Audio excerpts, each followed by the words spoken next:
Се копачат лозија во кавадаречкиот регион поради несоодветни откупни цени и недоследна аграрна политика, изнесоа денеска лозари од овој регион. Луѓето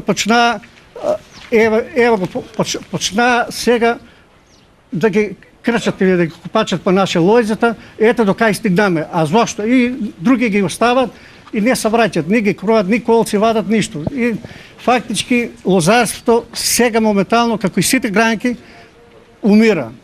Според лозарите, неточни се податоците дека лани државата откупила 110 милиони килограми грозје, бидејќи нивните калкулации покажуваат друго.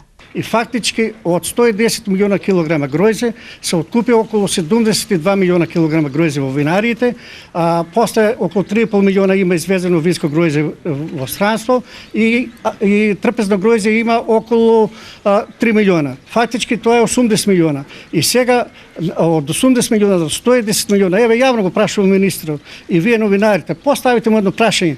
Каде исчезна 30 милиона килограми гројзе? Не шпекулирам со бројки, но изнесувам факти, и одговори денеска министерот Николовски од Штип.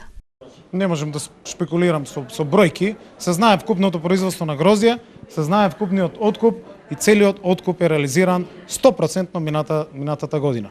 Ако по нешто државата треба да се гордее, ево поддршката во лозарството и винарството и сите напори да го брендираме македонското вино како втори во регионот по извоз и 29 во свет. Поради сето ова, тие од февруари наваму бараат средба со министерот Љупчо Николовски, за да знаат дали воопшто и колку да работат од нивните лозја. На ова министерот ги советува да најават датум за средба.